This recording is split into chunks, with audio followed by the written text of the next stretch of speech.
they're having a positive effect on people and watching people get well. And it's revitalized a lot of their enjoyment of their job to be able to offer them and talk to their patients about nutrition and about motivating them to get in better health, and having the patient come in and having them reduce the medications and be monitoring them for medication reduction, and jumping up and down. Some doctors tell me they're jumping up and down in the exam room with a patient who's off all medication now and got themselves well and lost 40, 50 pounds.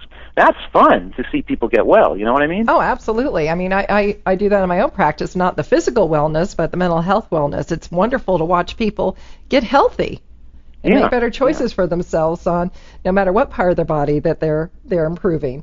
But I know your new book, The End of Diabetes, is a fabulous book, but I want to mention some names of your other best-selling books. You have Eat to Live, which I think everybody's heard of if you've been around, Super Immunity, The End of Diabetes, Eat for Health, Disease Proof Your Child, Fast and Eating for Health, Nutritional Handbook. I mean, you have so many books out there, but I think everything comes together in The End of Diabetes, the Eat to Live plan to prevent and reverse diabetes in the first place.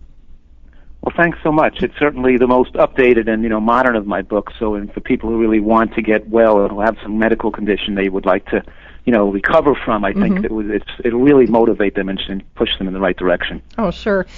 It's hard to learn this information. Not. It's almost like I say that if you really study this information and get it in your brain, you become a different person. You can't do what you used to do anymore. It looks like, how could you hurt yourself like that if you know how you know what you're doing to yourself? Now, I'm just curious, what got you interested in the field of diabetes? I know you're a medical doctor, but did you go in to study something else first and then ended up here, or was this always a passion of yours, or you knew people who were diabetic in your life? No, well, I went to medical school. I had my 25th medical school reunion this year. Congratulations. So I graduated from medical school in 1988, and I went to medical school. I graduated from college. I was an economics major. I was in the United States World Figure Skating team. Wow. I was second in the United States in pair skating with my sister, so I didn't really prepare for the pre-medical career then. I was studying nutrition then as a teenager in my young 20s, and my father was quite ill and changed his diet and lost about 40 pounds.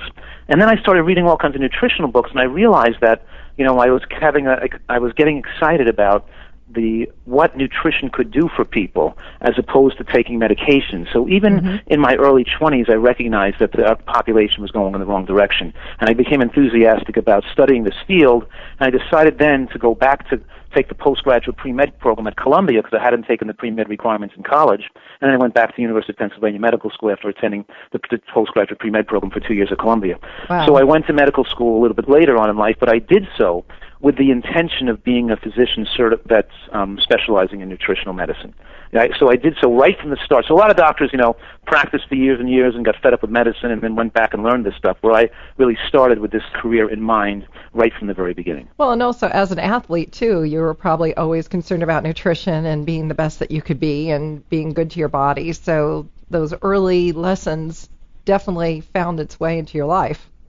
Definitely, and right now I advise, world-class amateur and professional athletes because they want to, maximize their performance, and they don't want to get sick and have their, tennis or down skiing racing or basketball, whatever their career is. They don't want to be faced with, viruses and infections and flus that derail them for weeks, taking them out of the competitive, their competitive opportunities. Absolutely. So we show them how their immune system and their resistance to disease can go down as they flood the body with powerful micronutrients. So, I have that. I still maintain my connection with advising athletes right now, too. Oh, that's great. Now, we have a listener comment here. It says, I visited the Optimum Health Institute a few years ago after suffering a bronchial pneumonia for 2 months. I was placed on a strict vegetarian diet that included fresh juiced wheatgrass morning and night. Within 4 days, my lungs were clear. And an older gentleman with advanced diabetes was just leaving after his 2-week stay, and his doctor reported that his insulin levels were at normal for the first time in years. So I can't wait to read your book and see how your diet compares to these other experiences. You want to comment on that? Well, he's just stating support. That, in other words, he's seen this happen. But, all I could say is that, number one, I've published medical studies, and I've been involved with doing this for many, many years, more than 20 years. So I have literally thousands of patients who've reversed their diabetes. And there's, right now, there are literally probably hundreds of thousands of people who are now making changes. There's nutritarian restaurants, meetups, dinner clubs, nutritarian hotel. The point is that this is a growing movement of people who want to have excellent health, and we have to put on our own oxygen mask first. Right. Now, like this man just called in, we all have to get ourselves in great health so then we can radiate out, be a shining example for the rest of our communities and families, and encourage other people to be in better health, because our whole economy, it represents a tremendous amount of human tragedy from having so many sick people and so many medical costs. It means we'll get a lot of people having needless and painful and stressful and medical care they don't need. Right. And so this is a call out for everybody in America to learn to get in better health and to be examples and to feel good about it, helping other people too. We all got to change. Not just the diabetics out there. We all got to know about this. We got to understand it. We got to motivate and encourage everybody to be healthy. It's just part, So that's my passion, Well, it definitely sounds like it. And definitely parents that are listening, and even teachers. Those kids watch what you do during your breaks as well. So if we could, kind of practice what we preach about eating well, then we're setting good role models for our kids to be happier and healthier throughout their entire life. And they'll be happier because they won't be bombarded with all these illnesses that they don't have to develop over time. Well, we are out of time, and we're talking to Joel Fuhrman, medical doctor and wonderful author of many books, and his latest book is The End of Diabetes, the Eat to Live Plan to Prevent and Reverse Diabetes. So, Dr. Fuhrman, thank you so much for being on our show today. I'm sorry we didn't have more time. Well, I'm thrilled. And if you want more information, they can go to your website, www.drfuhrman, Fuhrman.com. And I hope you're with us again sometime. Thank you. Okay, well, thank you.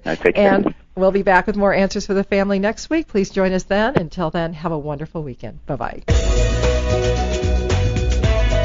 You're listening to Answers for the Family with Allen-Cardoza and guest host Dr. Melody Fox, right here on LA Talk Radio.